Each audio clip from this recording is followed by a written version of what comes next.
घायल मैक शहर में भाग रहा था। पुलिस से बचने की कोशिश करते हुए वो एक गली में गिर गया और हंसने लगा। उसने सोचा कि अब तो नहीं बच पाऊंगा। अचानक उसका गिरा हुआ खून हवा में तैरने लगा और एक रहस्यमयी हुडी पहने हुए आदमी सामने आया। उसने कहा कि मैं तुझे जिंदा रखूंगा अगर तुम मुझे अपनी वफादारी दे। मैक के पास कोई रास्ता तो था नहीं, तो उसने हाँ कह दिया। उस अनजान शख्स ने अपनी ताकत से उसे उठाया और अचानक से न जाने कुछ ऐसा हुआ कि मैक का शरीर चमकने लगा। वो दर्द से चीख रहा था। जब पुलिस उस गली तक पहुंची तो उन्हें सिर्फ दीवार पर बहता खून मिला। जल्दी ही सड़कों पर अफरा तफरी मच गई। लोग हर तरफ मरने लगे, दरिंदे जैसे मॉन्स्टर्स के हाथों। वो अनजान आदमी एकदम शांत खड़ा ये सब कुछ देख रहा था। आग के बड़े बड़े शोले सब कुछ जलाकर राख कर रहे थे। फिर खुलासा हुआ कि ये सब कुछ एक विजन थी जो कि चैन नाम के एक मॉन्क ने देखी थी। उसने तुरंत अपना सामान समेटा और अपने गुरु से कहा, मेरे पिता जिन्हें नेक्रोमैंसर भी कहा जाता है वो धरती पर लौट आए हैं। मुझे उन्हें रोकने के लिए जाना होगा।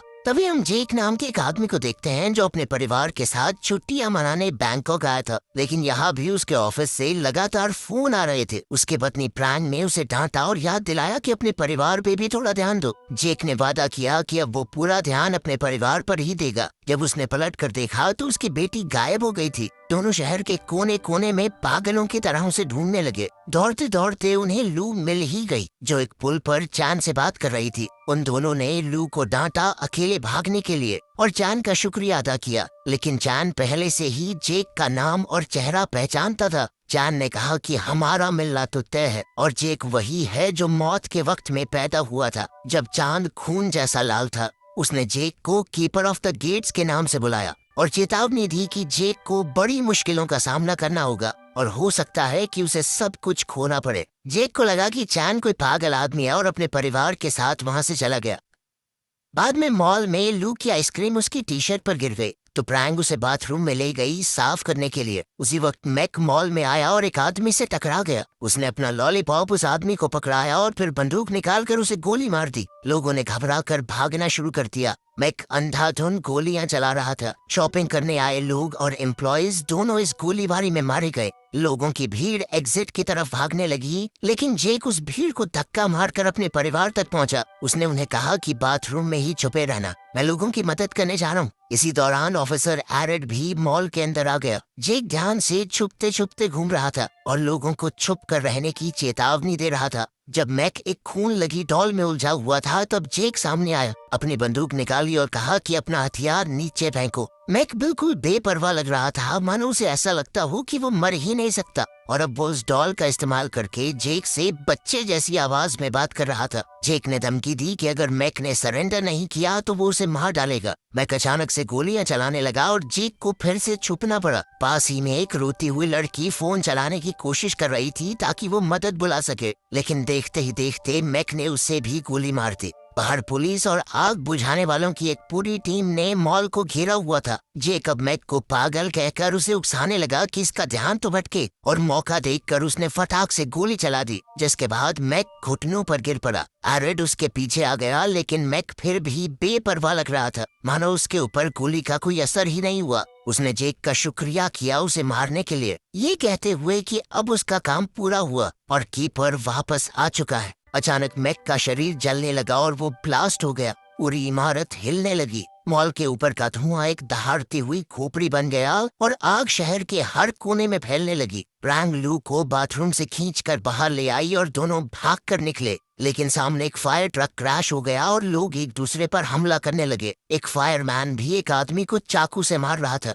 प्रैंग और लू के पास अब कोई दूसरा रास्ता नहीं था, तो वो दोनों मॉल में वापस घुस आई। दोनों बड़े ध्यान से छुपे छुपे घूम रहे थे। उन्होंने देखा कि एक आदमी लगातार किसी का सर काउंटर पर पटक रहा था और फ्रंट डेस्क पर एक लाश पड़ी थी। अचानक एक पागल आदमी ने कोने से निकलकर उस पर हमला कर दिया। प्रैंग ने एक मैनेकन उस पर मार दिया और उसका सर प्लास्टिक के हाथ से फोड़ दिया। फिर प्रैंग और लू एस्केलेटर की तरफ भागे, लेकिन और भी पागल लोग उनके पीछे आने लगे। प्रैंग ने लू को एस्केलेटर के साइड में बैठाकर नीचे स्लाइड करवा दिया, जबकि वो खुद सीढ़ियों से आई और मैनेकन का हाथ लेकर अटैकर्स से लड़ती रही। लू नीचे पहुंची, लेकिन एक आदमी ने उसे पकड़ लिया। घबराकर प्रैंग ने तुरंत एक दुश्मन को गिराया और दूसरे को मारकर अपनी बेटी को बचा लिया। दोनों भागकर एक के पीछे एक दरवाजे तक पहुंची। तभी एक बस बाहर रुकी। ड्राइवर जैसे ही बाहर निकला तुरंत किसी और ने उसके ऊपर हमला कर दिया। लड़ाई शुरू हो गई। फ्रैंक किसी तरह से अपनी बेटी के साथ बचने की कोशिश कर रही थी, लेकिन हर तरफ हिंसा, हथियार, आग और कार क्रैश हो रहे थे। बहुत भागने के बाद वो एक ग्रोसरी स्टोर में छुप गए। फ्रैंक का मोबाइल काम नहीं कर रहा था तो वो ध्यान से छुपकर स्टोर के फोन तक गई। उसने काउंटर पर पड़ी लाश पर ध्यान नहीं दिया, लेकिन वो फोन भी काम नहीं कर रहा था। तभी एक डरावना आदमी दुकान में घुस आया। उसने दुकान का कुछ सामान नीचे फेंका और फिर लाश की जांच करने लगा। फिर वो इधर उधर देखने लगा कि कोई है तो नहीं। लू लगातार उससे बचने के लिए छुपती हुई घूम रही थी, लेकिन जब बाहर एक लाश खिड़की से टकराई तो डर के मारे लू के मुंह से आवाज निकल गई। उस अजनबी ने लू को देख लिया। जब वो हमला करने ही वाला था तो फ्रैंक पीछे से आई और उसे मार गिराया। उधर जेक और एरिक होश में आए और समझ नहीं पा रहे थे कि ब्लास्ट के इतने नजदीक होने के बाद भी वो बच कैसे गए। जेक और एरिक ने देखा कि आसपास कोई लाश नहीं है। जेक ने एक आदमी को अपने नजदीक ही खड़ा देखा, लेकिन जैसे ही पलक झपकी वो गायब हो गया। एरिक को कुछ खून के दाग मिले और महसूस हुआ कि ये दाग तो बहुत पुराने हैं। जब उन्हें कुछ आवाजें सुनाई दी तो वो जांचने चले गए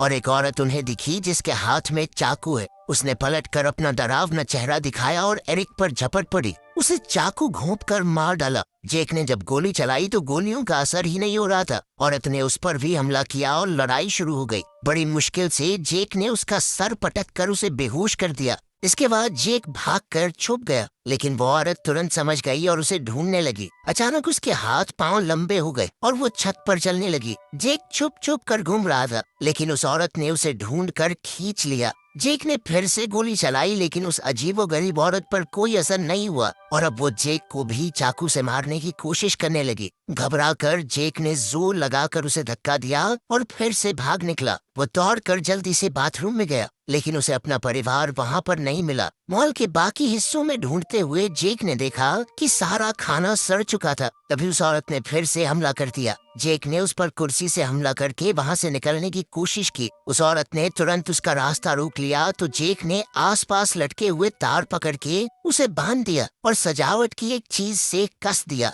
उसने उस औरत के ऊपर कई वार किए, लेकिन असर नहीं हुआ तो वो उसे वहीं छोड़कर भाग गया। उधर फ्रैंक और लू स्टोर से निकलकर बस स्टेशन तक पहुंचे, जहां लोग अभी भी एक दूसरे पर हमला कर रहे थे। उन दोनों ने छुप छुपा कर वहां से निकलने की कोशिश की। एक आदमी ने उनका रास्ता रोका तो वो बस के नीचे से रेंग कर निकल गए। लू ने एक गाड़ी देखी जिसमें कुछ नॉर्मल लोग उन्हें बुला रहे थे। उसने सही मौके का इंतजार किया और फिर दौड़कर उस गाड़ी की तरफ चली गई। ड्राइवर ने कहा कि बस चल सकती है, लेकिन उसकी चाबी बाहर गिर गई है और कोई लेने की हिम्मत नहीं कर पा रहा। फ्रैंक तुरंत भागकर चाबी उठा लाई, लेकिन जैसे ही वापस आने लगी तो पागल आदमी उसे खींचकर पीछे ले गए। लू ने रोते हुए अपनी माँ का हाथ पकड़ने की कोशिश की, लेकिन हाथ छूट गया। तभी एक पैसेंजर हिम्मत करके बाहर आया और दोनों आदमियों से लड़कर फ्रैंक को बचा लिया। फ्रैंक अपनी बेटी के पास लौट आई और ड्राइवर को चाबी दी। आखिरकार बस तो चल पड़ी, लेकिन वो पैसेंजर उन पागल लोगों के हाथों मारा गया जिनसे उसने फ्रैंक को बचाया था। बस ज्यादा दूर नहीं जा पा रही थी क्योंकि रास्ता छोड़ी हुई गाड़ियों से ब्लॉक हो रखा था। इसीलिए फ्रैंक और लू फिर से पैदल चलने लगे।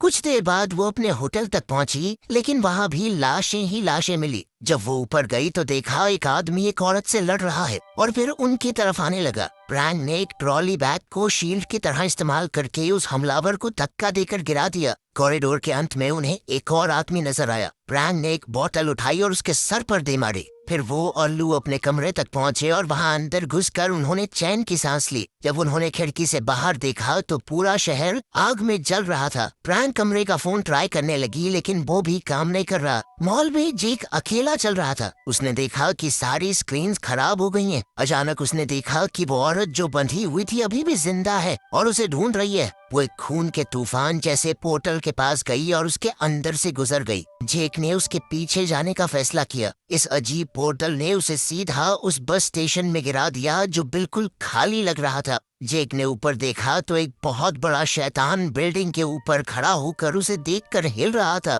वो क्रीचर उसके पीछे पड़ गया और वो इतना ताकतवर था कि जिस बस पर कदम रखता वो टूट जाती। जेक अपनी पूरी ताकत से शहर में भागने लगा और वो शैतान इमारतों को गिराता हुआ उसका पीछा कर रहा था। जेक ने एक गाड़ी में घुसकर शैतान से बचने की कोशिश की। पीछे इमारतें गिर रही थी, इसलिए वो वापस भी नहीं जा सकता था। अचानक एक दरवाजा खुला और चान जेक को खींचकर अपने मंदिर ले गया। चान ने बताया कि तुम अभी एक दूसरी दुनिया में हो जिसे हिंड्रेंस कहा जाता है। ये जगह स्वर्ग और नर्क के बीच की है। यहाँ वो आत्माएं होती हैं जो अपना रास्ता भटक चुकी हैं। चान ने जेक को बताया कि तुम गेट कीपर हो। जब तुमने अपने हाथों से मैक को मारा तो एक खास रस्म पूरी हो गई। इस सब के पीछे मेरे पिता नेक्रोमांसर का हाथ है। उसने ही मैक को वो शक्तियाँ दी और फिर जब गेट कीपर यानी तुमने उस पर हमला किया तो शर्त पूरी हो गई कि नर्क के दरवाजे तभी खुलेंगे जब गेट कीपर किसी आत्मा को खत्म करेगा। और अब डीमंस धरती पे लोगों के शरीर पर कब्जा करने लगे हैं। चान ने उसे समझाया कि चलो तुमने गेट खोल दिया, लेकिन तुम्हारे पास इसे बंद करने की ताकत भी है।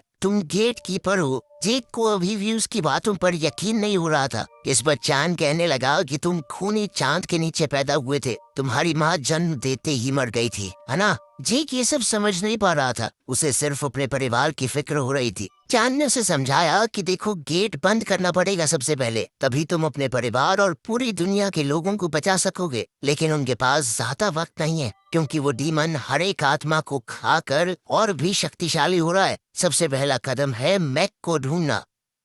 जब दोनों ने अपनी खोज शुरू की, चान ने अपनी कहानी बताई। उसका बाप नेक्रोमेंसर एक लालची मॉन्क था जिसने अपने गुरु के कुछ खुफिया स्क्रोल चुरा लिए। उसने ऐसा काला जादू किया कि वो अपने ही शरीर को खो बैठा, जिसके बाद बेचैन होकर नेक्रोमेंसर ने अपने ही बेटे के शरीर को पाने की कोशिश की। चान को अपने वश में करने के लिए जादू किया, लेकिन मेरी माँ ने ऐसा होने नहीं दिया। इसके बाद मेरे पिता की आत्मा को इस दुनिया से निकाल दिया गया, लेकिन इस नाकाम कोशिश से मेरे दिमाग में उनका बहुत सारा ज्ञान आ गया। अब मैं आत्माओं की शक्ति को पाकर अलग अलग दुनिया के बीच में सफर कर सकता हूँ। उसकी बात को जेक ने बीच में ही रोक दिया जब उसने देखा कि एक औरत छत पर है और एक डीमन उसे घेरे हुए था। चान ने कहा कि हमें वक्त बर्बाद नहीं करना चाहिए, लेकिन जेक फिर भी दौड़कर उस औरत की मदद करने गया। उसने एक लोहे का सरिया पकड़ा और छत की तरफ बढ़ा, जहाँ उसे बहुत सारे डीमंस दिख रहे थे। तेजी से वो उन्हें एक एक करके मारकर नीचे गिरा रहा था। फिर जेक ने एक औरत को चेक किया और पहचाना कि ये तो मॉल में थी। वो औरत रो रही थी, जो कुछ हुआ उसे याद करते हुए। वो पछता रही थी कि उसने अपने पति को धोखा दिया। यही वजह थी कि उसकी आत्मा अभी भी भटक रही है। अभी अचानक एक बड़ा सा डीमन पास आया और बिल्डिंग को तोड़ना शुरू कर दिया। जेक ने उसे देखकर लड़की का हाथ पकड़ा और उसे खींचकर भागने लगा, लेकिन डीमन ने लड़की को पकड़ लिया और उसे खा गया। डीमन के चले जाने के बाद जेक फिर से चान से मिला। उसने चान को बताया कि लड़की को खुद भी पता नहीं था कि वो मर चुकी है। जेक को याद आया कि मॉल में जो धमाका हुआ था वो बहुत बड़ा था। अब उसे लग रहा था कि वो खुद भी मर चुका है और वो भी ये बात नहीं जानता। चान ने बताया कि ये एकदम सच है। ये सुनकर जेक टूट गया, अपने परिवार के बारे में सोचकर रोने लगा। चान ने उसे समझाया कि वो एक खोई हुई आत्मा बन गया है, लेकिन अभी सब कुछ खत्म नहीं हुआ। तुम खास वो अभी भी धरती पर जा सकते हो एक कवच का इस्तेमाल करके। जेक और चान जब शहर पार कर रहे थे, उन्हें एक उड़ता हुआ राक्षस उनका पीछा करता हुआ दिखा। वो दोनों तुरंत एक बिल्डिंग के अंदर दौड़े, लेकिन वहाँ और भी ज्यादा राक्षस मौजूद थे। उनका पीछा कर रहा वो राक्षस भी उनके पीछे ही लैंड हुआ। जब राक्षसों ने हमला किया तो चान ने अपनी मार्शल आर्ट्स की कला का इस्तेमाल करके उनका सामना किया। उसे लड़ता देख दानव इतने डर गए कि उनका पीछा करना छोड़ दिया। जेक और चान सीढ़ियां चढ़कर एक थिएटर में पहुंचे जो राक्षसों से भरा पड़ा था। वो दोनों जितना तेज भाग सकते थे उतना भागे, ताकि स्क्रीन के सामने एक जगह तक पहुंच सके। मौका मिलते ही चान ने एक पोर्टल खोला और वो दोनों एक सेकंड में असली दुनिया में आ गए। यहाँ वो डीमंस बिना किसी का शरीर काबू किए पीछा नहीं कर सकते उनका। जेक ने एक शीशे में देखा तो उसे पता चला कि वो एरिक के शरीर में घुसा हुआ है। खुद को किसी और के शरीर में देखना उसके लिए बहुत दर्दनाक था। चान ने उसे अपनी एक पुरानी बंदूक दी जो खास तरह की गोलियों का इस्तेमाल करती है, और एक खास तरह का चाकू भी। ये दोनों ही हथियार मैक को मार सकते हैं।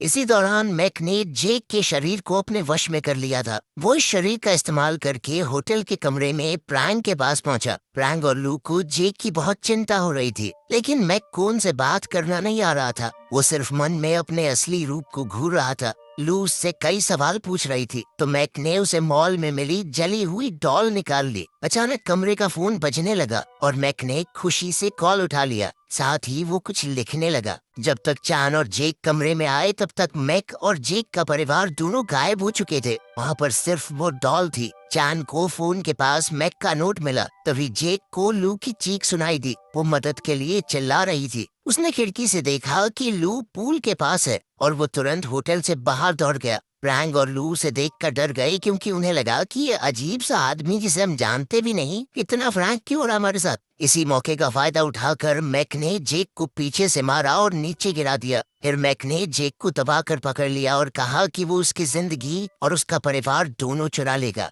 उसने जेक से ये भी कहा कि तू एक बहुत ही बेकार पिता और बेकार पति भी है, क्योंकि तूने सिर्फ अपने काम पर ध्यान दिया, अपने परिवार को नहीं चुना। अब जेक मैक को चढ़ाने लगा ताकि वो कुछ तो रिएक्ट करे, और जैसे ही मैक हिला, जेक तुरंत घूमकर रास्ते से निकल गया। दोनों के बीच लड़ाई शुरू हो गई। एक दूसरे को बार बार मुक्के और लात मारने लगे। जब जेक ने उस खास किस्म की बंदूक का इस्तेमाल करने की कोशिश की तो मैक ने तुरंत उसका हथियार गिरा दिया और दोनों पूल में गिर गए। लड़ाई पानी के अंदर भी जारी रही। जेक ने अपना खास चाकू निकाला, पर जैसे ही वो मैक को चाकू मारने वाला था, फ्रैंक ने उन दोनों पर वो खास बंदूक तान दी और उन्हें तुरंत रुकने को कहा। वो दोनों अपने आप को असली जेक बोल रहे थे और फ्रैंक उलझन में पड़ गई कि आखिर किसको सच मानूं। लू ने सच जानने के लिए पूछा कि आखिर वो कौन सा इशारा है जो उसके पिता हमेशा वादा करने के लिए इस्तेमाल करते हैं। जेक ने एरिक के शरीर का इस्तेमाल करके वही इशारा किया। फ्रैंक ने गोली चला दी, पर गलती से जेक को लगी। उसकी आत्मा तुरंत हिंड्रेंस में लौट गई, जहाँ एक भूत ने उसे काट लिया। असली दुनिया में मैक ने जेक के शरीर का इस्तेमाल करके फ्रैंक से बंदूक छीन ली।